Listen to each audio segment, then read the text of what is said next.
Hi, everyone, and welcome to another episode of Sexual Assault Survivor Stories, the SAS podcast. I'm glad you're here, and I hope that you'll gain some new understanding and insights to what it means to be trauma-informed and how sharing our sexual assault and rape experiences are an important part of the healing process. This is episode 125, and this week it's my honor to bring to you Kaitlin Hurley-Fields and her father, Derrick Hurley. Derrick is the author of a book entitled Antiguan Justice, A Father's Fight, which is the true crime story about his daughter's rape and the family's struggle in getting justice for Kaitlin. While Derrick has told this story on several occasions and on several other podcasts, this is Kaitlin's first appearance on a podcast and her first time in sharing with this large of an audience her own personal experience of her horrible and painful rape. It is truly an honor to have Kaitlin join us. There's a lot to this part one of a multi-part story, so without further ado, here's Kaitlin and Derrick.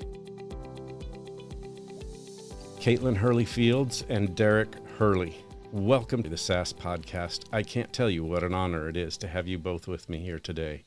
Thanks for having us. Thank you. Yeah, and for my audience, I just want to let you know that as far as podcasts go, this is the first time Kaitlin has actually been on a podcast and told her story. That is quite the honor for me, and I appreciate your willingness and fortitude and strength in doing this. So thank you very much for being here. Let's just start with you, Kaitlin. Can you give us some background on your growing up and educational experiences and what you're doing now even? Sure. I grew up for the most part in Knoxville, Tennessee. When I went to high school, we moved to Maryville. And I went to Markel Christian School thinking pretty much all of my childhood that I was going to be a veterinarian. Then in the private Christian high school I went to, we were provided opportunities for volunteer work, at which time I started working with Lost Sheep Ministries, which was under a bridge in downtown Knoxville where you'd feed the homeless, provide them clothing, etc. And what was going to be a one-time 5-hour experience turned into a years-long experience for me. Wow. My senior year of high school, we went on a trip to Costa Rica and we went to see the homeless there as well. And during that time, the supplies that would have lasted us the entire 5 hours for Lost Sheep Ministries was gone within 5 minutes. So I kind of had an awakening during that trip of, wow, I need to not take care of animals. I need to focus on people. There's clearly a huge need. So graduating high school, I started off at Belmont University in Nashville, Tennessee. I went there for 2.5 years for nursing, and I just didn't feel like it was the best fit for me. Considering I wanted to do third world missions work, I felt like I needed to go somewhere where I could have a more third world experience, learn how to do things without the supplies and amenities we have here in the United States, get a more hands-on experience, go somewhere where it's going to be more culturally diverse. And so we started searching online and found the University of Health Sciences in Antigua. My family went on a trip, and we went and checked out the school just because you never know what's on the internet. So we went and checked out the school, made sure it was good. Yeah. And at that point, me and my parents all were on board that I was going to go there for nursing school. So in May of 2014, I went abroad, not knowing anybody, being very naive at age 21, and started nursing school there. In 2015 is when my trauma occurred. So I had been on the island for barely over a year at this point in time. And of course, being a young person, there were all these apps that are out at that point, and I had the app Tinder. So my experience with Tinder over there was different than I think a lot of people have expectations of it being. Over there, it was more of a, hey, like, can you tell me the best gym on the island? Hey, where is this event happening at? It was more of a find out where different social gatherings were. And while on that app, I met the gentleman that put me through a lot. His name is Lee Martin Cramp. And he had all sorts of photos on his profile. He was a police officer in England. And so he had photos that, in my experience, in my mind, made me feel a lot more comfortable than I probably would have with your average person. I mean, you're wearing your police officer uniform, kicking a soccer ball with children. That's, I think to most would say that's a green flag for an individual. Yeah. Yeah, so I trusted him pretty easily. We connected on the app, and then through texting, we had WhatsApp. So we messaged back and forth for a bit, and got to a point where I was like, you know, I feel comfortable meeting you. So while he was visiting the island for a family member's wedding, he said, you know what, let's go out, let's go do something. I'm like, great, there's actually like a boat show close to where I live. Let's go check it out. We ended up meeting We went to the boat show, listened to music, had a glass of wine. It was a pretty normal time, I would say, for anybody, but things closed down on the island pretty early. As soon as the sun goes down, pretty much everything closes. So having more like established trust at that point, I felt comfortable to be like, well, I have a really great view where I live. I have a balcony. If you'd like to go, we can go sit out there and talk some more. We left the boat show, went back to my apartment, just sitting out there chatting. We had a glass of wine out there. And then after a while, we're like, okay, like let's watch a movie or something. So at that point in time, I had been wearing a dress. I'm very modest. I was wearing a dress. And I said, you know what, I'm going to go change into something more comfortable. So I had left him and our drinks out on the balcony while I went to go change. And I changed out of a modest dress into sweatpants and a t-shirt.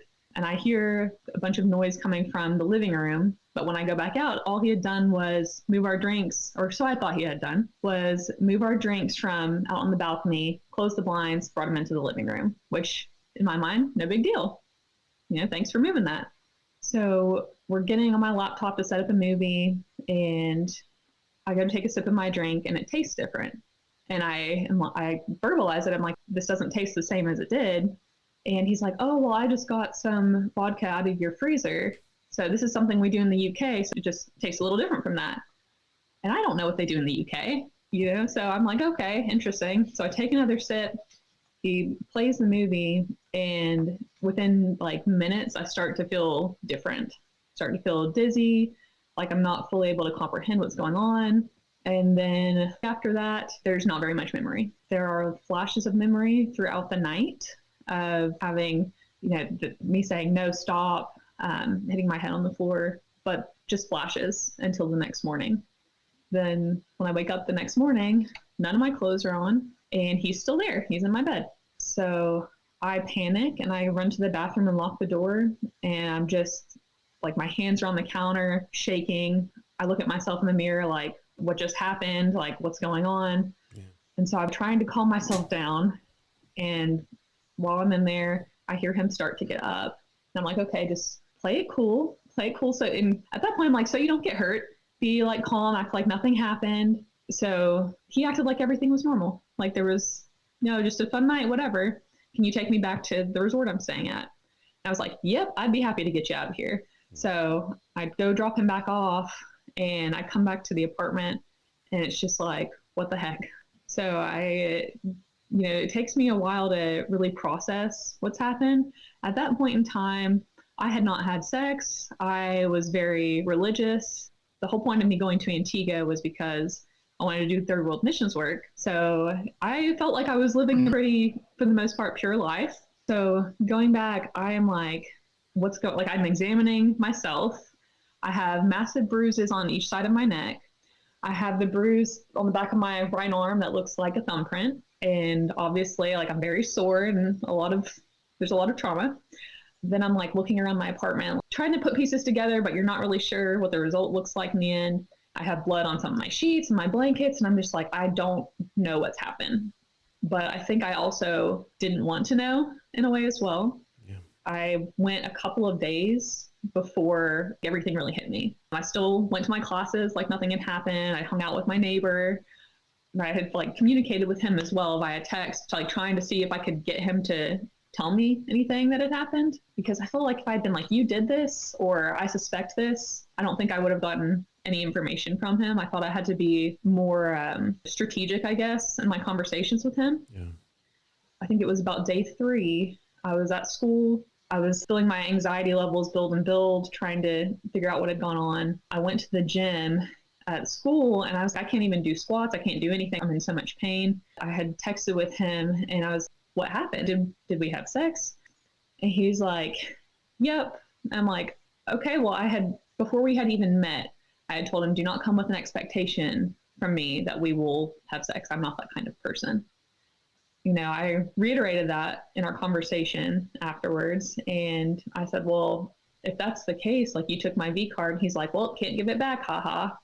And so I had one of my classmates go with me to the hospital at about like 11 o'clock that evening. I had to take time to process it. I texted with my mom initially to kind of see if, I guess I needed somebody else to tell me the actual words of like, you have been raped. I don't think I could get there without it being told to me like, hey, this is officially what's happened. Yeah. But I had texted with my mom over it. Then she's like, you needed to get on Skype with me like right now. And so I hopped on with her. And at that point, I am breaking. I am crying. Please don't tell anybody. Please don't tell dad. Please don't like say anything. Well, my dad and my sisters were in the living room and I'm FaceTiming my mom in the bedroom. So like they all know something's really wrong. So we hop off. She calls me back a few minutes later with dad and everything. They're like, you need to go to the hospital. And call the police. Yeah, and call the police. And so my friend Chandra drove me to the hospital.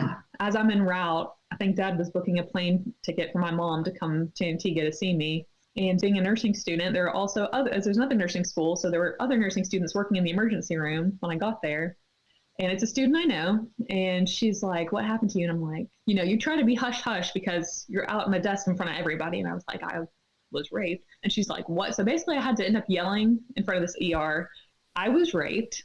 She's like, okay. She puts her hand on my shoulder. She's like, I know exactly how you feel, but in like a very chipper voice, which just is so cringe to me, even thinking about it now. So then they come out to take me back. And at the same time, you have all these people in the ER that are like, oh, like, so the white girl gets to go back first. We've been waiting here for hours, having no real context. I'm like, extra little stab there for me. Yeah. But they had me wait in a room in the ER. I was not checked on by anybody for a little over an hour. They had Inspector Hope at the time. I guess he was on call. So he came out to ask me some questions. One of the first questions he asked was, he comes in, was it a black man that raped you? And I'm like, no. And you could just tell he was like, I guess, shocked in a way. He was expecting it to be maybe some local person. We go through about 10 minutes of questions, a lot of the typical ones that people don't like to hear about, like what were you wearing, all that kind of thing. He's like, okay, well, we don't have an examiner that's really available. They don't like to do this kind of thing in the hospital. Down in Antigua, they have, I guess, a protocol where you have to go to a local clinic to get examined. I was a nursing student actively working at the local clinic. So I'm like, I don't want to go there because they're all going to know what's going on with me. And that was a bit problematic. So I did not get examined initially, despite coming in on the third day. And then yeah. Yeah, and maybe I can add a couple of things to what Kaitlin was saying, because I have talked about it a lot. So there's a lot of details that don't leave my brain.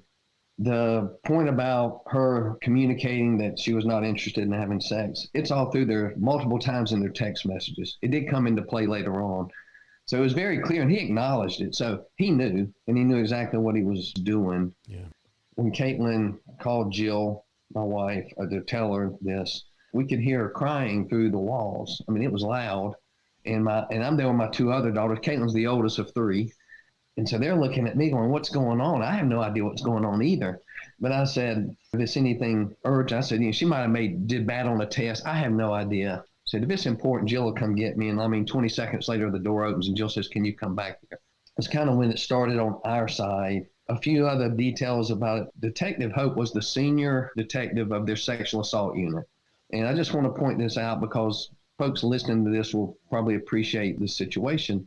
Of course, he has no trauma-informed training. It's very clear, because what you don't ever do is turn somebody away that's coming in for a rape exam. Yeah. You never do that. Here's the sad thing. Yes, they want you to go to clinics. So the island's 14 miles north to south and 11 miles east to west. They have clinics through the communities, which spreads out the medical care. Makes a lot of sense. But they also close at 4 p.m. So when you're in there at 10 p.m., 11 p.m. at night, those clinics aren't open. And you have the potential, if you need to take a test that's timely, then granted it was going to be too late to find a date rape drug at that point anyway, but they don't necessarily know that, and they don't know what else they might find in it. And you tell them we can't do it. At the one big hospital is just unbelievable to me. But, Kaitlin got through all that and got back. He heard her story and then said, I'll get back to you. I'll figure out the hospital thing, right? Basically, and I'll get back to you. Now, this was on a Wednesday. If I remember right, this was on a Wednesday evening. So as she said, as she's driving there and doing this, I booked Jill a ticket. We figured she's probably the best person at this point to go down. It's not easy from Knoxville, Tennessee to get to Antigua then. It's a little easier now, but if it wasn't a Saturday, it's 2 days to get there. In any event, the quickest we could get her there was Saturday, because just the flight situation. So we had her booked to go on Saturday. She got there Saturday. I just want to say that if she's gotten there Saturday, Kaitlin still had not heard back from Detective Hope.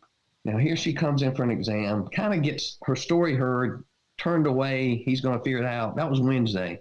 3 days later, still had not heard from him. Sunday comes, still doesn't hear from him, right? So now we're 4 days past when she went in. And so I think Kaitlin and Jill, and you can correct me anytime I'm wrong, kind of made a plan of what they're going to do on the Monday. Monday was kind of a big day, I feel like. And I'm back at home with my other kids. I have a job. This kind of was sprung on us, of course, but I can't really sleep. None of us are sleeping. 2 hours max, and then your brain just wakes you up and it's going a million miles an hour. But on the Monday, and I may have this flipped around, but I know they had not heard from Detective Hope, so they place a call to him and get his voicemail. And the next call, did you or Jill call the consulate? Mom called the consulate. So Jill calls the consulate. So the embassy for Eastern Caribbean is in Barbados, but they have a consulate on the island if you have issues as a tourist. So there's a U.S. consulate. So she calls and tells her the situation, looking for advice. What advice can you give us? Because we don't live here. We don't know the laws. I mean, what do you recommend? Basically, her advice was don't call the embassy. And just to be clear, don't call the embassy. And she's like, what? I mean, I thought they're here to help us. What do you mean? And she said, look, what will happen is they will come in here and kind of run roughshod over the police and tell them what to do. And these are proud people, and they don't take kindly to that. And then they're not going to help you. So we didn't call the embassy at that point. And it was good advice, by the way, which we'll get to the end, you'll understand why. But so that happened. And then after that, Detective Hope calls back and said, hey, let's meet at a nearby police station. You might want to talk about that part, and then I'll pick it back up. So there's a particular police station we had to go over my statement. And so Mom and I had to email the night before my professors and the dean of the university that I was not going to be there because I had to go and take care of this. The dean of the school, within 10 minutes of that email, was like so supportive, I just love her for that. She was like, do you need me to come with you? Do you have somebody here with you? Like, she was very, very supportive this whole time, which just so grateful for that. Yeah. Next day, my mom and I go out to this station. We meet Officer Forbes, and we do the statement where it's just me and my mom in a chair, him in a desk, and typing out. I think you're missing the meeting I'm talking about. Oh, you guys met with Detective Hope before you met with Forbes again. He has them come meet with them, and basically he wants her to go through the story again. Now, we all know that's been in this space a little bit. You don't want them to have to keep telling the story. No. It's fresh. I mean, it's within the week, of it happening. Kaitlin tells the story again, and Detective Hope, I mean, he's an older gentleman, moving slow. I mean, I know we all joke about the Caribbean, things move slow, and, just add to that. Part of the reason, well, there's a lot of reasons we wanted Jill to go instead of me, but she does not like conflict, and that was probably good because I was pretty fired up. Probably not great maybe for me to be down there, but Jill got frustrated at the just seemingly lackadaisical approach. And I know she got a little bit upset and said, look, my daughter's been drugged and raped. Start doing something about this. And not having done one bit of investigation, not even an official statement, not even done the medical report yet, nothing. He says, well, nothing's going to come of this because Antigua doesn't extradite. And just think about that for a minute. You've not done the first thing. And even if you knew that they don't extradite, if that's the case, it's not the time to say it because this is right off the bat, right? It's so fresh. Yeah. So I'm going to kind of take you back to where I really get a little more pulled in, and I'm going to back up one day because when Jill went down, I want to tell you about my Sunday while she's there. Coincidentally, at the time, I was working for a UK-based company. It was the third company from the UK I worked for over my career. I worked in retail technology 37 years. And so some of the people that I was working with, I had worked with in a previous company. And so I had some friendships, even though I hadn't been working with this company very long. And one of them I happened to know had policing background in the UK, not London Metro like this guy was, but he understood the system. Sure. And so I texted him the day Jill flew out on the Saturday and said, his name was Chris. I said, Chris, hey, would you be available to talk tomorrow? And I said, this is not a business call. This is a personal call. And he said, sure. We just set a time. So on the Sunday, I call Chris, tell him what's going on. and really looking for advice, because what I wanted to do was report misconduct. I'll just put it that way. I can't remember exactly the terminology I used at the time, because somebody that's done this, it's probably not the first time. And unless somebody stops him, it won't be the last time. And we know that happened in this area around rape. First of all, he could probably hear my emotions coming out. So he kept telling me, look, don't do anything irrational. I mean, I bet he said it 20 times on that call.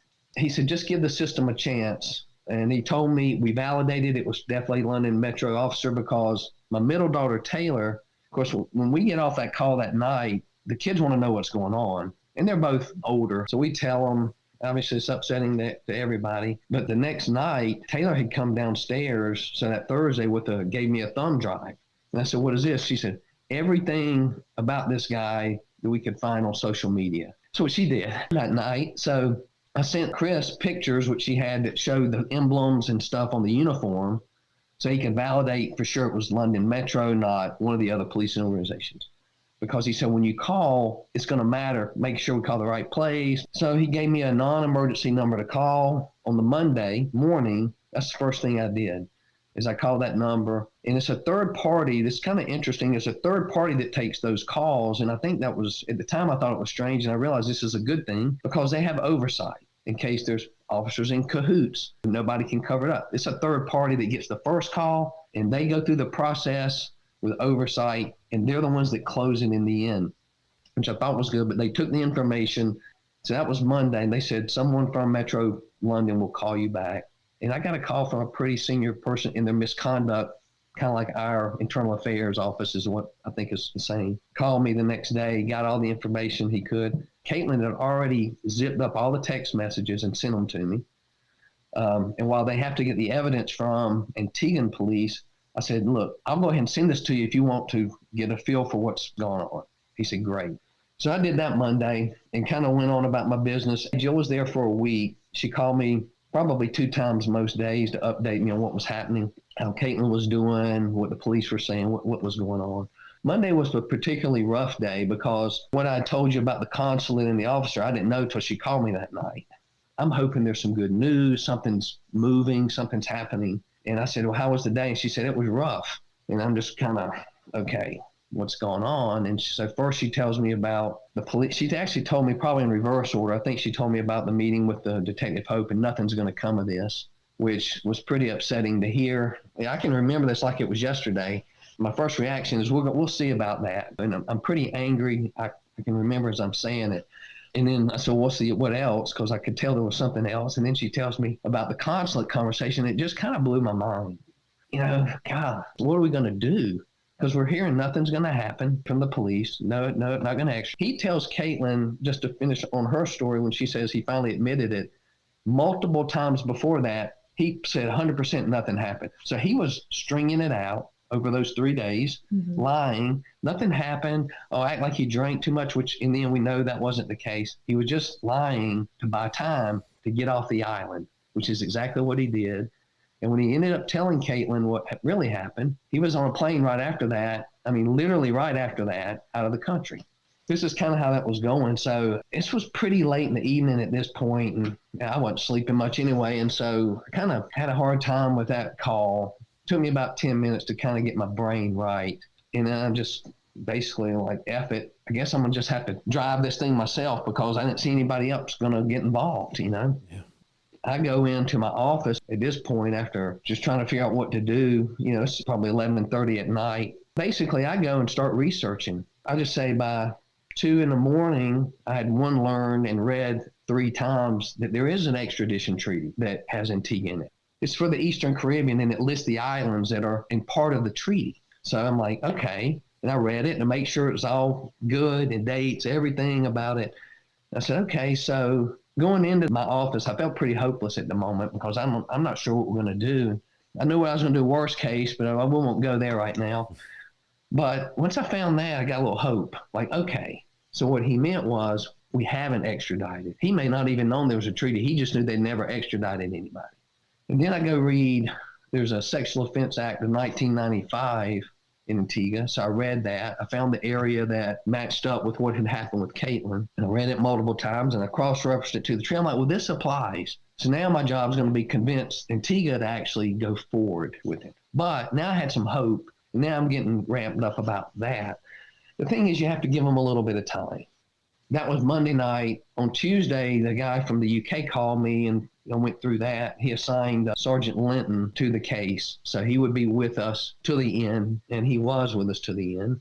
From there, you should probably now talk about the meeting you were talking about with Corporal Forbes. Sure. And I kind of think I have tried to block out that conversation with Officer Hope in the beginning because I hadn't even said a word to anybody. We hadn't really started that process. And I immediately am told that it's not going to go anywhere. So I think like a little bit in my mind, I'm not trying to actively block that out because it was so, well, it's the opposite of his name is what he was giving. Okay. Yeah. Anyhow, my mom and I meet Officer Forbes, who is just fantastic. We sit down and talk with him. We go over everything, make it very clear. He's typed up the statement. He's like, can you just read through this, make sure we're not forgetting anything? He was very detail oriented with it. Once we get that done, we are like, okay, what's the next step? They had organized for somebody, a doctor from one of the clinic districts, to come to the hospital to do an exam for me. Now, whenever I had gone to the ER initially, they told me that doctors don't like to get involved with the police with this kind of stuff. That's not great, but I was very happy that somebody was able to come there on my behalf. So I had two of the officers from the sexual assault unit come and be part of it, and then a doctor from Antigua. I had my mom stay outside of the exam room. And for me, that exam was very close to as bad as the trauma itself because you're going over everything and you're fully lucid this time. And so I have had a lot of bruising at this point in time, major injury still going on. So I was completely re-traumatized by that. Once I got the exam done, we had to go to a pharmacy because, you know, all these precautions that you need to take with like, okay, get your antibiotics, get all these different things, get this blood work done. There were just all different things that I had to have done. Once we got all that done, I think my mom and I went back to the apartment and just cried. It was a very long, hard day. So on our end, we went through trying to take the right steps with everything. But then back home, Dad and evidently my sisters as well were trying to help on their end. Can I interrupt just for a second? Good. Yeah, please do. First of all, let me say that I am so terribly sorry for the experience that you had and the trauma that you went through, Kaitlin, as well as you, Derrick, and your wife, Jill. I am so sorry that this happened and that you had to endure this. But at the same time, I am very thankful that you had each other, that this story came out as quickly as it did from you, Kaitlin, and that you had the strength to actually talk to your family about this. But I'm also thankful for what you're doing now, and Derrick, for your book and for everything that's going on in terms of moving forward through this. So I just want to acknowledge that I understand, based on my experience, my knowledge, my education, how horrific this must have been. And so that leads me to my first question. Kaitlin, help us understand what you were going through those first 3-4 days in terms of your trauma experience and what your thoughts were and what you were doing in terms of taking care of yourself while your mom and dad are doing everything they can to make sure that you're taken care of, but that this gets reported. To be honest, taking care of myself was not easy. Not easy at all. I think it was more about, okay, you can just wait one more day. Like if you can just get through this, I had to take it literally one day at a time, as cheesy as that sounds, just because you're thinking one moment, oh my gosh, this is the worst thing I've ever been through. My body is going through it. Physically, feeling terrible. Mentally, I can't shut off. For that first week, I pretty much did not sleep. And then I could not even have the lights off because I would feel that I wasn't safe. I would feel like there was something in the room, or like I would think that I saw something move and then there's nothing in there. And I think that one of the best things for me was actually the fact that I still went to classes because I needed something to distract me from what was going on. And I needed to have some kind of social interaction with people. Like my classmates were so great, even though they didn't know what was going on with me. They treated me totally normal, which I feel like in a lot of cases, if you have a trauma that's significant and a lot of people know about it, they don't always treat you the same initially. It's like they don't know how to deal with that. Having everybody treat me normal and going to classes, keep maintaining some kind of routine was, I think, crucial for me. On the days that classes ended early or were done, I did not go home until the very last moment where I'm like, okay, hopefully at this point in time, I'm so physically, mentally exhausted that I'll sleep for maybe an hour. I would stay on campus late. I would study. I would walk around the campus. I would go do literally anything. If there's somebody that's just sitting around, I would go talk to them because I was like, I cannot be at that apartment right now. So I was hardly able to eat. If I ate, from the anxiety, like my GI system was a wreck. I felt very messy. I felt very messy in every capacity that you could think of. There was not a space that I felt truly safe other than just being in a classroom during the daytime around my classmates. It was a lot. I think that's important for my audience to hear. Mm-hmm. So many of the people that listen to this podcast are victims currently in situations they can't get out of or are survivors. Just having that information to relate to connect to you with and say, I know exactly what you're talking about, I think is a strong statement. I, again, appreciate you being able to talk about this and tell those details, because that is the heart of what trauma is about, is what you're talking about. Can I go back to that exam, as hard as that was, and probably still is hard to talk about? I wonder if you are able to describe that exam in terms of whether or not it was a standard rape kit that you may have heard about on television, or was this just something that felt like they were flying by the seat of their pants and didn't really know what they were doing? Help us understand what that experience was like. Sure. So at this point in time, it had been about a week since everything had happened. So the rape kit, they did not do like a true rape kit. I don't even know if they had them necessarily on site at that hospital in the first place. Right. But post having a trauma like that, I wanted my body as covered up as possible. And so you go in there and you are given a see-through gown, a sheer see-through gown. I'm already uncomfortable just in that. And then you have 3 strangers there that you're like, okay, check out all the most private parts of my body. So that's not great. The 2 female officers, I had one of the officers they were both great, but one of them held my hand through it, which I was very grateful for. It was very comforting. For me, not having had any sexual experiences prior, I hadn't even had a pap smear done at that point in time. So for me, it was just extremely invasive on top of all the soreness, lack of privacy. There are just so many aspects of it that I just don't wish for anybody. It wasn't a standard rape test. It was more or less, I think, they were trying to see the extent of how damaged everything was.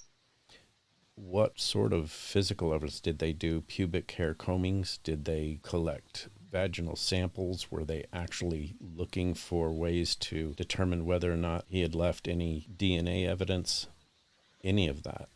No. I don't even recall there being photographs taken, to be honest with you. I believe it was just a doctor's note. She just documented everything very thoroughly on her assessment findings, and it was left at that. Yeah.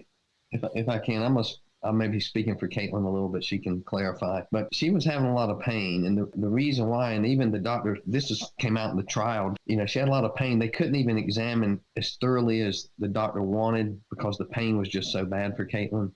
And it's because there was tearing, and infections to the tearing was causing the pain.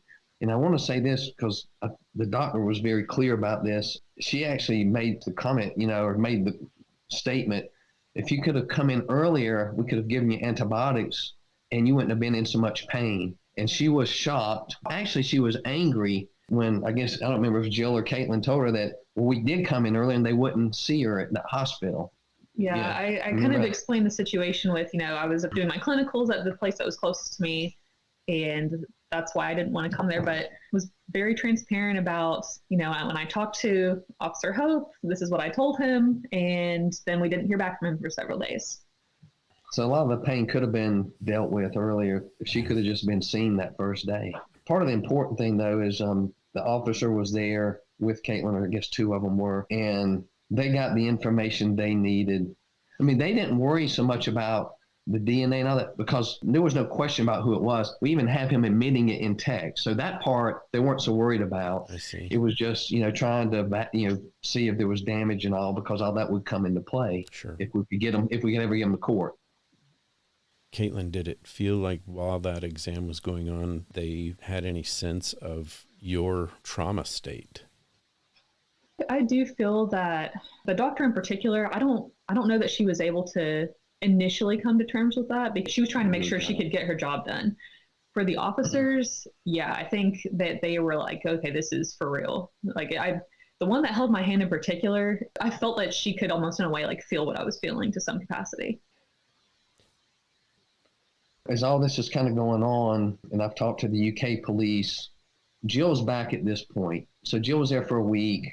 We were afraid for Jill to stay too long because at some point, Kaitlin needs to get back to school. We're trying to get her back in a routine because we did think that would be helpful. So Jill comes back, and, if we needed to go back, we would go back, whatever we needed to do. And Jill and I had this conversation. It was really concerning to us what to do. Do we leave Kaitlin in Antigua? Do we bring her home?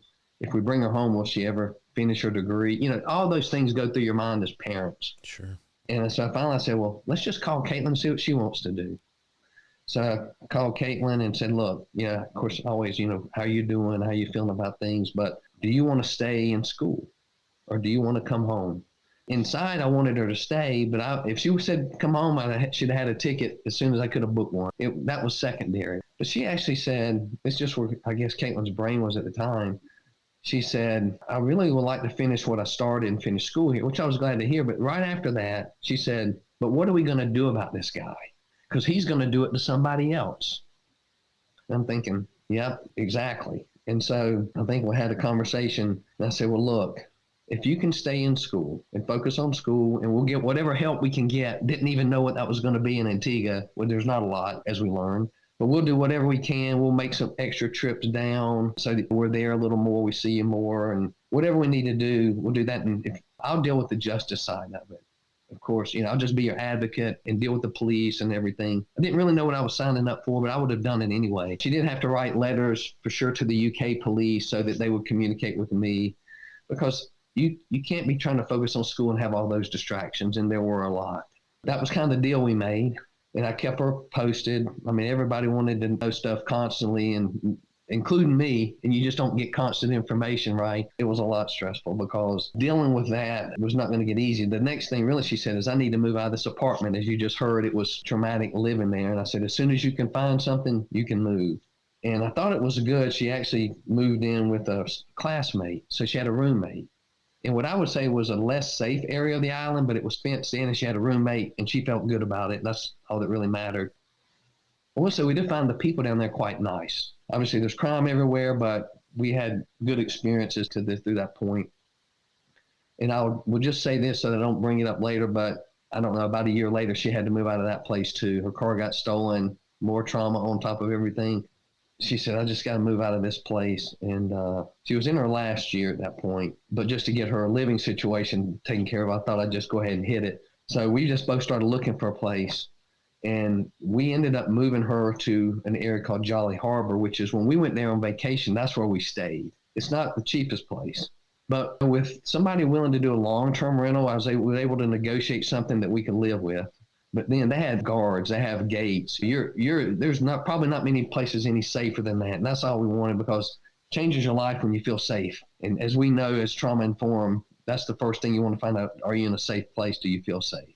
That was important. We're taking Caitlin's lead on a lot of this. And what really happened at that point, after I talked to the UK police and then Kaitlin, I think they said give us a couple of weeks. And so my first call with anybody in Antigua was to Corporal Forbes. And this was probably a week after Jill was back, so 2 weeks in. And I really just called and said, look, where are we with things? What's the next step? What are we doing?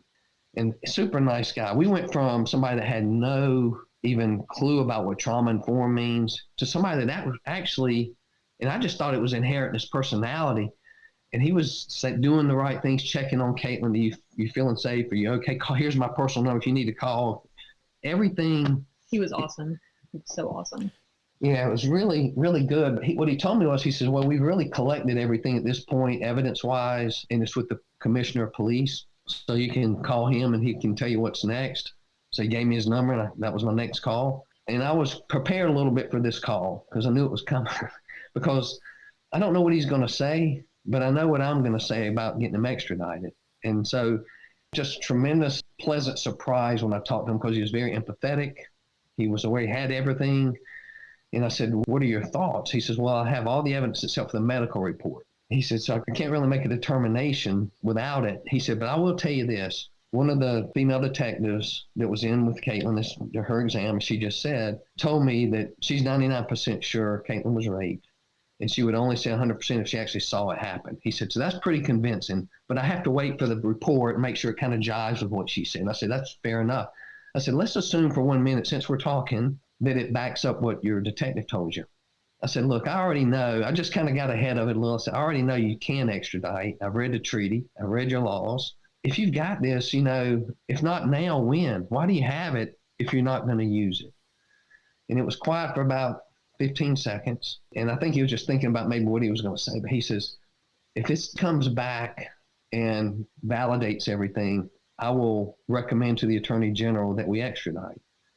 That's all I wanted to hear. I was ready to get off the phone because I didn't want anybody changing their mind.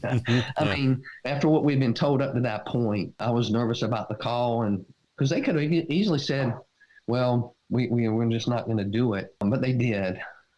It's pretty long from this point forward because we're probably 3 weeks in, 4 weeks in max at this point. And so I'll tell you the rest of it pretty quickly because all that stuff that Kaitlin talked about, a little bit that I talked about, that was the really complicated, not that it's not all complicated, but it was hard and it was so raw at the time emotionally. We don't know what's going to happen. We're told all these things that are just make you feel hopeless. Now we're at a point where I know the police commissioner is a good guy. I could tell. He was empathetic. He asked every time I called him, and I talked to him many, many times. I would just tell you, I think I got in the whole process maybe 5 calls from Antigua. I made 76 calls, I think it was. So it was a lot of one-way communications. Look, they're not used to this. Remember, they've never done this. So communications, it was different. We didn't get much. The communication started when I picked up the phone and called. I had 133 emails. I had 76 calls. This is over 4 years. So this takes a while, but he was on board and he became an advisor to me because I don't know how to navigate this really. I mean, I'm doing what I think, but if I'm getting off track, he'd say, well, you may want to think about this. You're not telling me to do anything, just putting some thoughts in my head that were good thoughts to put in my head. Nothing he shouldn't say, nothing unprofessional. He was just giving the victim's family some guidance. So that move starts to move. And while we knew they hadn't done it before, what was really difficult was how much time all this took. And I knew from talking to the UK police that it was going to take a long time. But better that than nothing, right? At that point, they're working on it, the paperwork, which, as I learned, I mean, most people know extradition is how you get somebody from one country to another for what crime. But the details is very complicated. It's very technical. And I don't think they had, well, I know they had never really decided between the prosecutor, the director of public prosecution, DPP, as I may say, the attorney general and the commissioner of police, whose role the different pieces are. So a lot of times they had conflicts about who's supposed to do a piece of it. So it took a while. Now, in the meantime, I do want to tell you that I had to take a business trip to the UK because the company I worked for was there. And the UK internal police knew, I told them I was coming. They wanted to meet with me. So I'd do the overnight flight, get on the tube, get to London, and with bags, everything, go straight to the police station so I can get that done and then go on because I had to take another hour train ride to get to where I was going. They were great the whole time, communicative. A lot of times they couldn't get information from Antigua and they would call me and then I would call Antigua because I would just call the commissioner and he would make sure whatever they needed got done. I ended up being for quite a while the go-between, which was fine. It expedited things a little bit. But they were great. I will tell you, I met with them. Sergeant Linton happened to live by the town I was over doing work in. Every time I came, he wanted to know for a lot of reasons. One, I think they wanted to kind of make sure I stayed out of trouble. But two, we would just connect on what was going on. I knew what he was doing, but I never really said anything until my book. He was really trying to lower our expectations because Kaitlin and I had talked about what's the minimum we could accept. And I think Caitlin's first thought was he just can't be a police officer because it's too much of a power position. He's going to do it again, all this kind of stuff. I was not there. He's going to have to go to jail or something equally as bad. That was my position. And I told everybody that. I was not shy about it. I told the UK police, I begged them for help.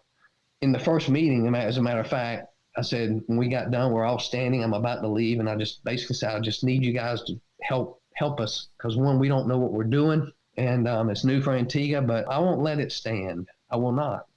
and I don't want to have a different kind of conversation here, but let's see what happens. That's just what it was. So, but they were great. Every time I went, and I was over several times because this lasted a while, I met with them. Now, one other important thing is the other guy on it was named Simon Guy. And Simon had a friend that worked as a police person in the Crown Prosecution Service. And this actually became really important because once the extradition actually gets to the UK, I can't communicate with them. And really, nobody can. They represent Antigua, not Kaitlin. So I have no way to find out things. But when the paperwork would go through, Simon would call his friend over there and validate if it came through or not. And I'm going to tell you why that's important. It was December in the first year in 2015. And I was really excited about this because the Attorney General, I called to find out where we were. It was getting close to Christmas. Kaitlin was going to be home literally in a week for Christmas. And I hadn't seen her at this point since all this happened. Only Jill had been there. I was really wanting some good news to share because everybody's going to be home. We love Christmas and all that. And so Attorney General said, look, we're going to submit the paperwork. I believe he said the 22nd of December. And so I couldn't wait to tell everybody we're going to have a good Christmas because this is huge, right, in this process. So he lets me know, yep, it's going out tomorrow. I call him the 21st. Yep, it's going out tomorrow. All's good. So great. Have a great holiday. Boom. We'll catch up next year. So we all enjoy the holidays. Very exciting for us because they've never done it. We've done something that's never happened. But I let the UK police know so they can kind of try to validate. Well, couldn't find anything. Mid of January, nothing's come through. And then what we find out is, well, something came through, had some mistakes on it, and they'd send it right back. And that's fine. Mistakes, they've never done it before. No problem. Just wish the communications was a little tighter on all this. So they do it. And then by February, they said, we sent it back. It was, I don't remember the date on this one, it was in February. And I'm like, great. But we can't validate that it ever came through. So Simon's calling his friend over there at the Crown Prosecution Service.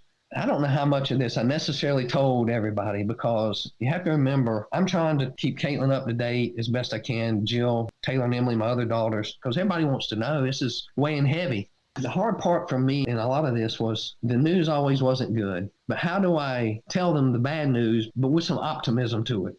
Just around the corner kind of thing, because I'm already struggling with a lot of it, dealing with this pretty much daily at this point. And I just don't want everybody else to come down. And Kaitlin's way down in Antigua. I just don't want it to be negative. So I tried to at least polish it up a little bit as best I could. It wasn't always polishable. Anyway, so I want to tell you what happened here, and then I'll move on. No communications. By March, I let the Attorney General know, hey, they're saying they don't have anything. He says, well, I'll check. Now, the process is police recommends it to the Attorney General. Between him and the prosecution, they all sort it, and then it goes to the Minister of Foreign Affairs, and they're the ones that submit it to the other country. So in that case, to the Crown Prosecution in England. I called the Attorney General. I'd already talked to him a few times and said, they're telling me they have nothing. So something's going on. He says, we'll look into it. I mean, we get into another month, nobody knows anything. I had sent Simon and Sergeant Linton a note about it. I'm like, somebody's missing something. It's somewhere. I know they sent it. Simon actually has the guy to go talk to where it first comes in because he sees it kind of at the second level. And we find out it did come in, and immediately there were some errors. The person right off said, here's what you need to do, and send it back. As soon as I knew that, I said, okay, I know what's happened. It's sitting on somebody's desk somewhere under some papers or something, and nobody's looking for it. Remember, they've never done it. It's not a normal process. I felt like I had talked to the Minister of Foreign Affairs before. I mean, I kind of know all those people. Caitlin's met them all as well. But I'm like, what? I don't know if I want to pull a trigger on I can't call him but so many times. It was in my mind. So I've got to be very careful. So here's what I did. I got on LinkedIn and looked for people that worked in the Minister of Foreign Affairs in Antigua. And there was a couple. And I found a lady, connected with her, and said, look, explained who I was. She knew who we were. And I said, here's what I need help with. I believe this is what's happened. It's sitting somewhere. Can you help find out where this is? I needed somebody in the office to kind of help. She said, I'll do everything that they allow me to do by law. And it took about a few weeks, and it was sitting under a stack of papers on somebody's desk. As soon as they got that out, it was corrected, validated, and they had it. Now, this was the first extradition. That's the kind of foolishness we're having to do, but you do what you got to do. Yeah. There are several hearings for extradition, and I think they were about on the third hearing, and I needed to go back to the UK for work. So I called Sergeant Linton and said, what's the date for that next hearing? And he said, it's scheduled here. You know, these things move. And I said, well, I got to book a trip over. I'm going to put that on the back end of my trip because I want to show up. Fast forward, it held. I did my work. I was back in Paddington. The magistrate court was walkable from where I'm staying. So I went that morning early to make sure I knew where I was going. And Sergeant Linton and Simon Guy were gone at training that week. So they had 2 other officers meet me there. And I'll just tell you this because I thought this was a little bit funny. So I walk up, one of them's there, so I go straight to him. I know he's waiting for me, introduce myself, nice guy. And the other one comes out of the building and introduces himself. I said, well, can we go in? He says, well, we can, but I need to ask you something. And I said, okay. He said, we have to inform the defendant that you're here as the victim's father. And I said, okay. He said, so I told him, he said, they asked if you would be willing to wait to come in after they introduced the defendant, because he has to give his name and address. I said, no problem. I said, you know, I didn't come here to make trouble. I want people to know I'm here, and I want to understand how this is kind of going, because, I mean, I don't know. And I said, so that's fine. He says, good, because, you know, they were a little bit worried about it. I said, what were they worried about? I already have his name and address and his parents' address. I mean, I'm a technology person. Believe me, it's not that hard to do. So, but I think it made them a little worried. And so when we sat in the thing, you sit at the back and there's a rail in front of you, and they made me go in first. I mean, they weren't letting me out of that thing until everybody was out of it. I mean, it was weird because, I mean, I'm, you know, you're going to know if I'm mad or not. So you know, you're going to know I'm in that mindset. The thought process on their part was then that maybe you were doing some sort of vigilante mission. I'm sure they were worried about it because what I told all those guys in the beginning was, I will let the system play out. We'll see what happens with the system, and then I'll go from there. So the system's still in play. But, you know, they were just all nervous. They were nervous every time I came over. As I found out later, every time I came, that's why they wanted to meet with me. Although I became friends. I mean, we're still friends. I still stay in touch with these guys. But they just wanted to see my mind. See, when you see somebody in person, you can get a better feel of where they really are with things. Mm-hmm. They just kind of wanted to have a cup of coffee when I came over, see how I was doing. I always talking about Kaitlin a lot, you know, how she's getting along. But they were a little nervous when I came to town. And you know what? I don't blame them. I don't blame them because I wasn't shy about what I was thinking. And I'll have to say, every time I went, I was thinking at night, I'm in a hotel by myself. I map out stuff. I can tell you that they have more CCTV cameras than most countries in the world per capita. Mm-hmm. I can tell you on the trains, in a car, there's one. It's either on one side or the other. I mean, you know, you think about these things because what else you got to do, right? So it's just what it was. It's just how I lived at that point because it's what this stuff does to you. So I'm going to just fast forward. We lost the first extradition hearing. And while it was kind of upsetting, to be honest, I wasn't overly surprised because it was because of the prison conditions. They call it 1735. It's the nickname. It's His Majesty's Prison is the name of it. That's the year it was built. Oh, wow. And it hadn't done any renovations. I'll just put it that way. There's no running water, no electricity. There was 3 times the number of people in that prison that was supposed to be. I mean, you can look at videos on YouTube. It is horrible. And the judge said, basically, when she denied the first extradition, she said, we have human rights treaties that won't allow me to do this. But she told the defendant, this is not any kind of innocent ruling. This is just a stay of execution, in my opinion. She told him right there. She's seen the stuff. She knew. It's not that hard when you see it. It was a little bit of a heart punch, but immediately the UK police called me. They called me quickly. They wanted me to know. And they said, look, I said, well, what's the deal? I don't know the rules. You have 3 years to refile as many times as you want.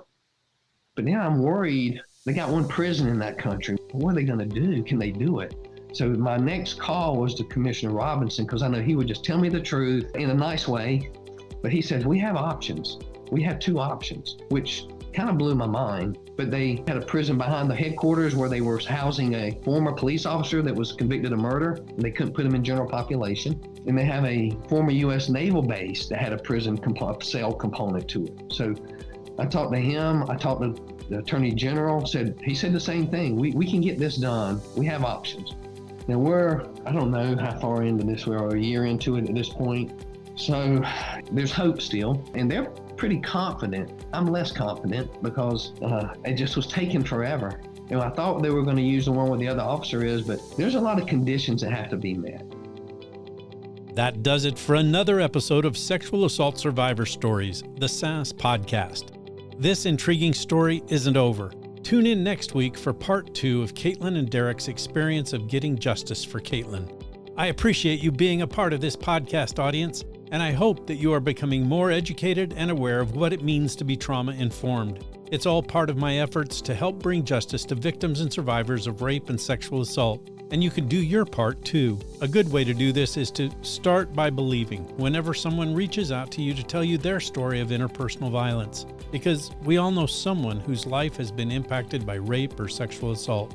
Also, please remember to give a rating for this show and to subscribe to Sexual Assault Survivor Stories, the SAS podcast. It's just another way to help bring justice to victims and survivors. Be sure to tell your friends, neighbors, colleagues, and family about this amazing episode and to tune in next week for the powerful and inspirational part 2. You won't want to miss it. We'll see you next week.